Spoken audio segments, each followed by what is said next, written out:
So today's the day where I go over the best arena legends to be playing in Apex Legends Season 13. Now this is obviously a little bit different to the normal Battle Royale mode because the meta is totally different. I'm going to be going over the worst legends and the best legends that you should be playing in the brand new season to help you become a better arena player.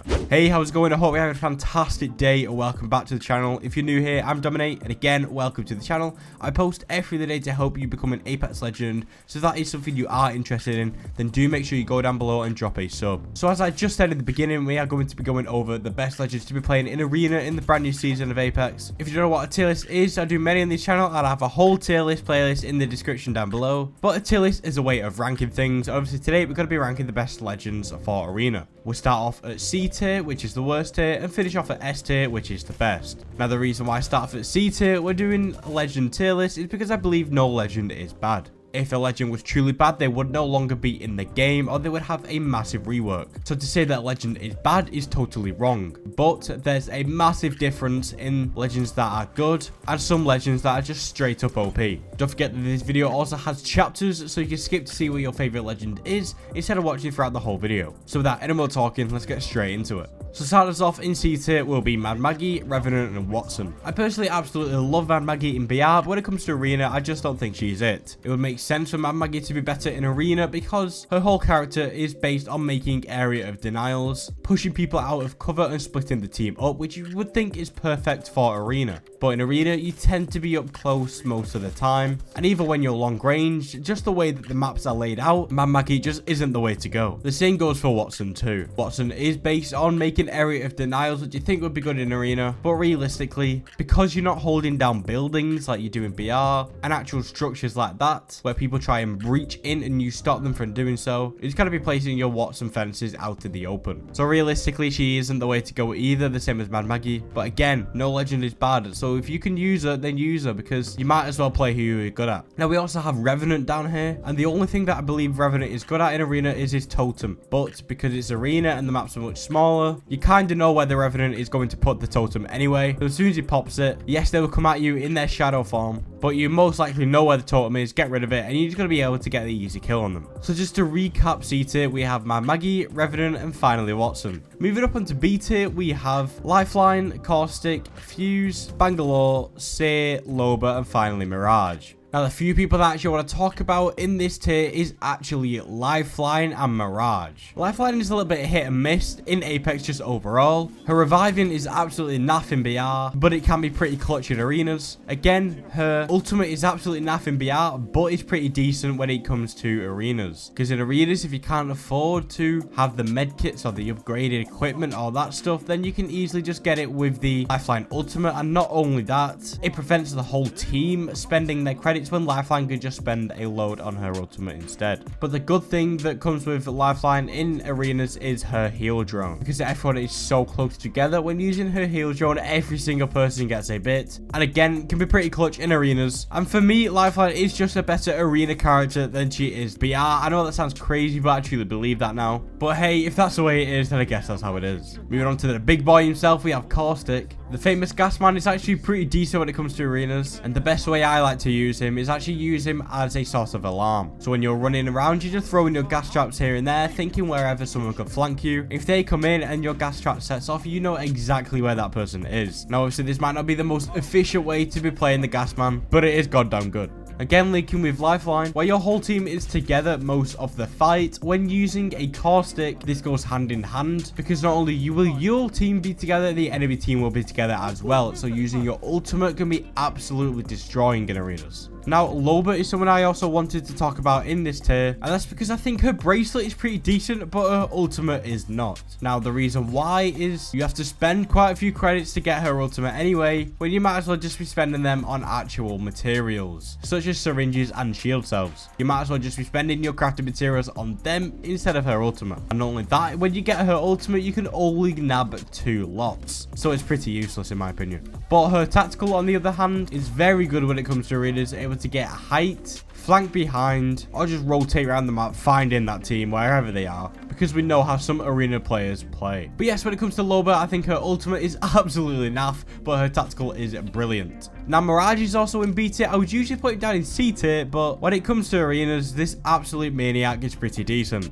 Again, because you're coming across only one team and not fighting every single person in the lobby, like you would be doing it in BR, because it's only one team, it's so much easier to actually bamboozle. They're only looking out for one team, and if you throw a decoy, they're going to hear footsteps and automatically think that's someone pushing them. So Mirage is very good in arenas indeed. So if you really want to try this guy, then you might as well, because arena is the place to do it. Moving up to A tier now, and every single legend past tier, so A tier and S tier, are the best legends to be playing in arenas. And if you aren't playing some of these legends, then I would strongly suggest to be doing, if you are thinking of 1, ranking up, or 2, just becoming a better arenas player. So starting us off in A tier will be the brand new legend Newcastle. We have Crypto, we have Rampart, we have Wraith, Pathfinder, and finally Ash. So when it comes to brand new legend Newcastle, there are a couple reasons why I actually put him in this tier, and I think he's pretty decent when it comes to arenas. So you have obviously 2 teammates, if you always have been. You only go against 1 team again. So using that shield becomes so much more effective, because you know you can only get focused by 1 team. The shield can have every single person in your team hide behind it, so it can be used to actually pushing, backing up out of that fight, or just healing behind. Every single legend can use this. And the only downside to Newcastle is that he can actually be countered quite a fair bit, but the person who he can be countered by immensely is Mad Maggie, but she is all the way down in C tier. She's not that well played in arena. She doesn't have that high of a pick rate either, so I think Newcastle is pretty safe. But if Mad Maggie ever comes on the rise, then I would say Newcastle has to be bumped down, because if your whole team is pushing behind his shield, healing behind the shield, running away behind the shield, anything, her drill is going to hit every single person behind that and get a couple knocks. But the thing that stands out for Newcastle is his ultimate and his passive, because each round you get better armor.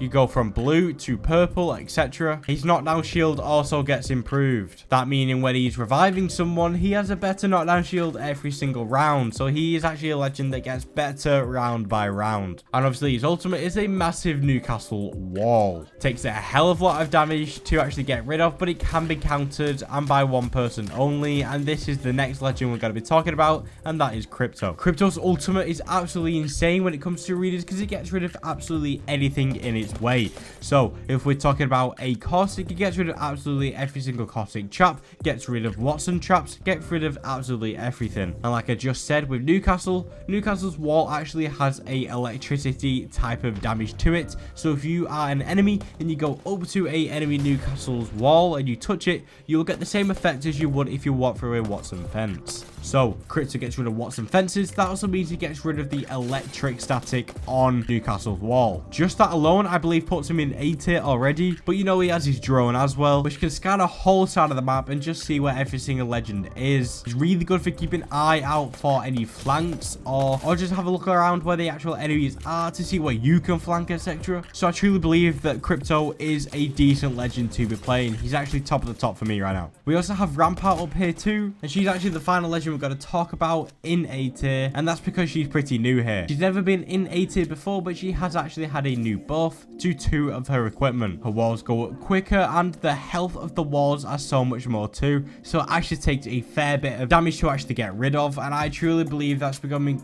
a pretty big thing to be having in arenas. So if you don't have a Newcastle wall, I guess a Rampart wall will have to do. Not only that, Sheila got a buff where when you pull her ultimate out, when you pull Sheila out, the wind up time before shooting is reduced. So meaning as soon as you get Sheila out, she can absolutely start beaming you straight away. And I truly think that makes Rampart so much more better of a player. Not only that, it's absolutely ridiculous. I don't know why it's a thing, but hey, whilst it's in the game, you might as well use it. So if you're looking for someone new to play Rampart. I'm not going to go over Wraith, Pathfinder, and Ash, just because I truly believe that these 3 legends are perfect within the game. They don't need buffing, they don't need nerfing, especially in arena. It's different to BR, but in arena, I truly think that Ash, especially is pretty decent. And if you aren't playing any of these 3 legends, then I think you should be. Just before we move over to S tier, I just want to thank you guys for the support recently. The support this year has been absolutely insane, and I hope we can carry on this momentum throughout the year too. So yeah, thank you guys so much for your support. It truly means the world, guys. So moving on to S tier now, we have Bloodhound, we have Gibraltar, we have Valkyrie,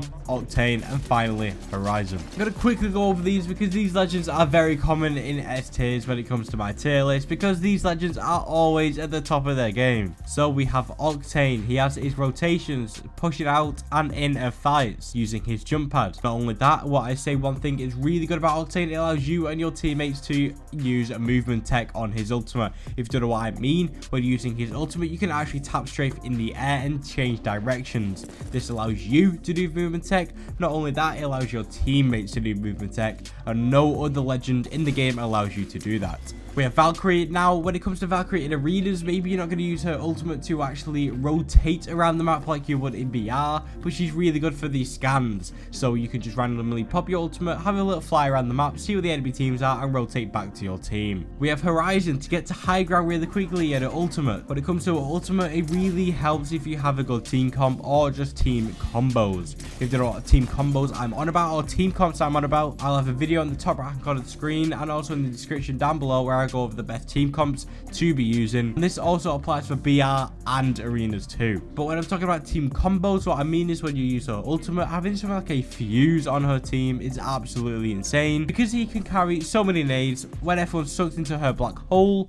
Using a fuse or even a caustic to throw his ultimate in there, or like another legend in S tier, a Gibraltar, to throw his ultimate in there, could just wipe out a squad in a matter of seconds. Now for me, Gibby has been put above Newcastle, and that's because of the difference between their shields. Yes, Newcastle's shield can move direction and actually move itself, whilst Gibraltar's is stationary. But the thing that puts the shield above Newcastle is the fact that it is invincible, meaning that it cannot be broken. It only lasts for a certain amount of time, whilst Newcastle's technically lasts for a longer time, but can be destroyed and be destroyed much easier. Finally, we have Bloodhound in S tier, and for me, he is the best legend to be playing in arenas. You get the constant scans, which is basically a Seer ultimate, but as a Bloodhound tactical, and you get it back so much quicker. His ultimate is a literal Bloodhound. You can sniff out the enemy, you can see where they're being, and obviously arenas maps are much smaller, so finding out where the enemy team is so much easier. And yes, if you don't have a Bloodhound on your team, I would strongly suggest you doing so, because you're going to be playing so much better, and you're going to be ranking up so much easier. That's the end of the video, guys. If you found the video helpful and or entertaining in any way, shape or form, then make sure you do go down below and drop a like, and once you're down there, you might as well subscribe to be entered into the next subscriber shout out. Like I said, just for S tier, thank you guys so much for your support. It truly means the world. If you are trying to get better at Apex Legends, then make sure you do check out my channel. I have a shed load of videos that you can enjoy. So yes, that is good luck today's video. Thank you guys so much for your support. Once again, it's been my pleasure. Until next time, keep dominating Legends.